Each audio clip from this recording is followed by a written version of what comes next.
Good evening and welcome to your view with me on Khoputse JJ Tabane. Tonight we're coming to you from Addis Ababa in Ethiopia on the sidelines of the African Union Summit. The head of states gathering here as they do every year, but this time they are gathering in order to elect South Africa to be the chairperson of the African Union. They are also gathering on the sidelines again to elect South Africa to be the chairperson of the African peer review mechanism. So to help us understand these developments, I'm joined here at Addis Ababa by Jackson Mthembu, who's the minister in the presidency. Minister, good evening and thank you so much for talking to us tonight. Good evening, JJ, and to your viewers. Thank you for having us. Wonderful. A lot of people are wondering, why should they care? Why should they care that South Africa is now going to be chairperson of the African Union this time around? Because South Africans care that there are many people coming to their country from other countries in Africa. There are issues of migration. So if we become party to the leadership of the African Union, probably we can then speak to other leaders on how to stop this migration to other countries. And again, all of us know that the only way you can stop migration from one country to another is improving the livelihoods of people in all those countries. So that is one area that we will be concerned about. How do we ensure economic development in the entirety of the African continent? Is it not ironic, though, the timing of it all, given all of the xenophobic attacks that has happened, the president having to apologize in a big stadium in Zimbabwe, the president having to send envoys all over the continent on something that Africans scorn upon, right? Xenophobia, or even you can even say Afrophobia. Is the timing a bit off? Do you feel that South Africa may have a lot more work to do to be the chair of this body when in fact it's found itself on a back foot in terms of welcoming the same migrants you're talking about? Well, the reality is that comparatively South Africa economically finds itself a bit better than other African countries. In fact, in Africa, it will be us, it will be Nigeria, to a certain extent also Egypt. So we must always appreciate that there will be these migrations. They happen in all countries. But yes, you are right.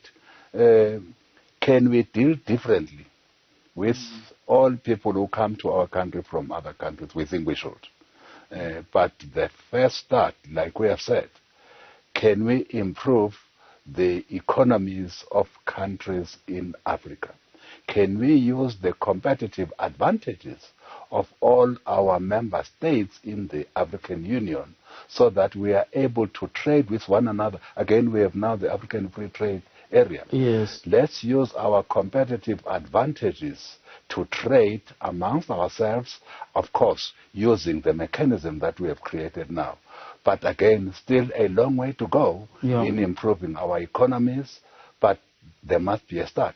And we think one of the issues that the president is very high on and very concerned about is how do we deepen economic growth in all our countries, including in South Africa, in other countries in the African continent. So that's one area where he will focus most of his energies on. Yeah, I want to come back to the agenda to say what would be the center of this agenda of the chairpersonship over the next year. Understanding that he's not the sole determiner of such an agenda. But before I get there, do you think, right, that you got a grip on this xenophobic thing, especially after sending invoice? In other words, was the sending of invoice, right, the expression of an apology, etc., all in PR terms, or is there something concrete you can tell me now? The envoys have been out there for months now. What has happened?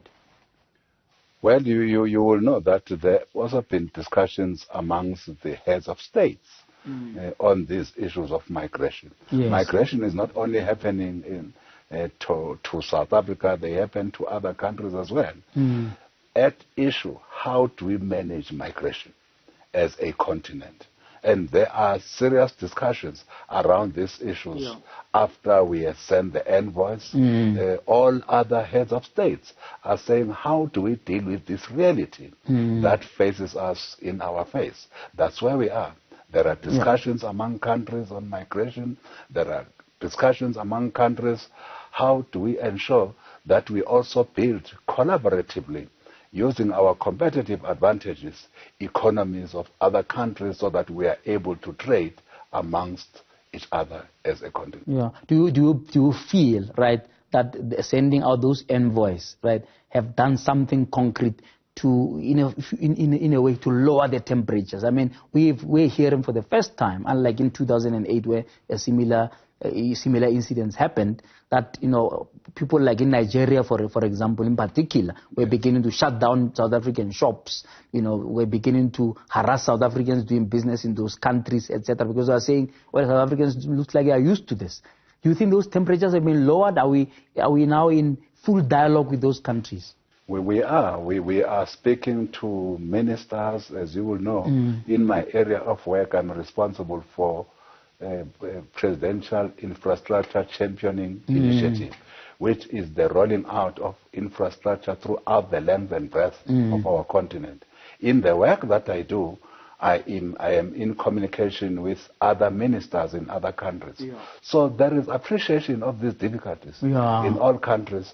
And again, we have seen Nigeria even going out and speaking to their own constituency that this is not the right thing to do, like we have done in South Africa. We have gone out of our way, gone to Parliament, gone to our constituencies to say that whatever difficulties we might have, that we don't try to remove these difficulties and hurdles by attacking other people.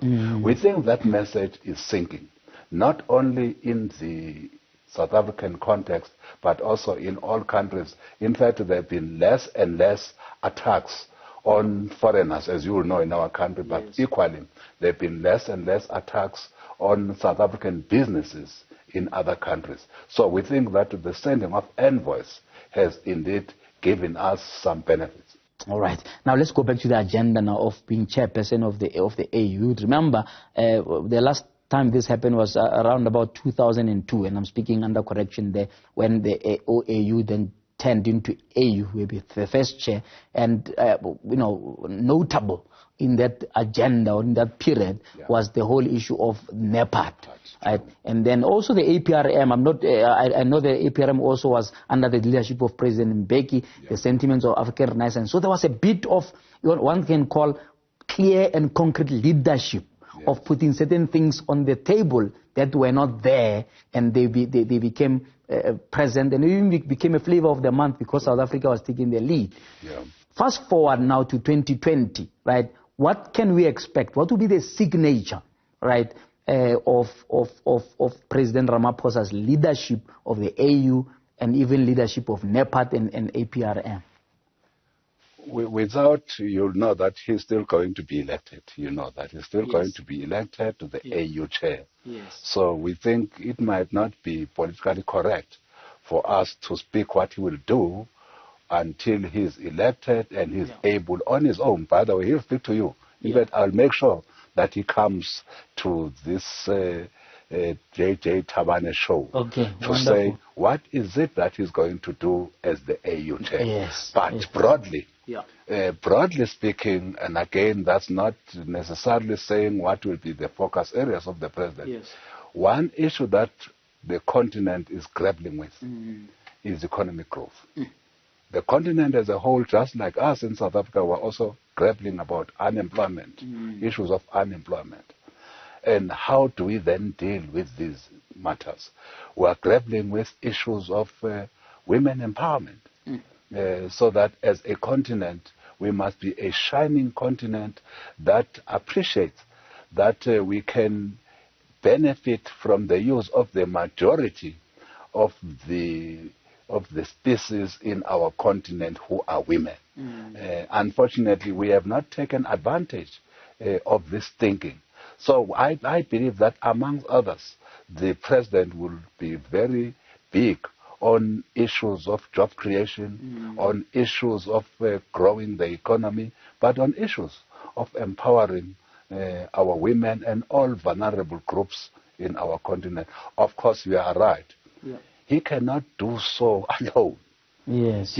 But he'll be a very big influencer, because he'll be sitting on that prime position of being the AU chair. We hope that his influence will be able to go down to other countries and other regions in the continent, so that as a continent, at some stage, somewhere in the future, we can say that we have done away with poverty, we have done away with hunger, which is also a problem that we are facing as a continent, but we have also done away with inequality. Yeah. It sounds like a plate full, man. Do you think that it's effective for that kind of leadership to just be a year? I mean, are there discussions that says maybe it should be longer? Or is it because it is seen as symbolic that it will just be a year and you are out? Somebody else must come in and continue with whatever they may think is the agenda at that point. You'll know that whilst we'll be in for a year, there is continuity. The African leaders, all of them, they meet from time to time. We have a structure called the Heads of State and Government Orientation Committee, where all heads of state come together. They deal with these very difficult challenges facing Africa. So that we will be there for 1 year, of course, does mean that we'll be able to deal with all the challenges that Africa is faced with. But we'll not be starting from zero. There have been other AU summits. There was a summit last year. We can evaluate to what extent have we met the aspirations of the summit last year. But as you'll also know, there's Agenda 2063. There are 20 aspirations that we need to meet, all of us as countries. The good part is that we have started reporting in this 33rd summit of the AU on what are countries doing to meet the aspirations of Agenda 2063. It's the first report. When all countries are reporting for the first time now in an African Union summit to what extent they are meeting the obligations that they carry arising from Agenda 2063. So it's progress, it's institutional building, but again, with everything together, we believe that with time, as Africa, if we stick to our plan of creating an Africa that we all want, and all countries feed into this program of Agenda 2063, indeed, we will be able to deal with all these difficulties that we are faced with. Absolutely. I like what you said about continuity, right? And that's what I want us to talk about after the break, right? You launched NEPAD with all big of fanfare. You launched APRM, big fanfare. In fact, I think it's headed for its 17th year this year, with over 38 countries have been joined. I want to understand, you know, and you were busy with other meetings here in Addis Ababa around NEPAD and so on.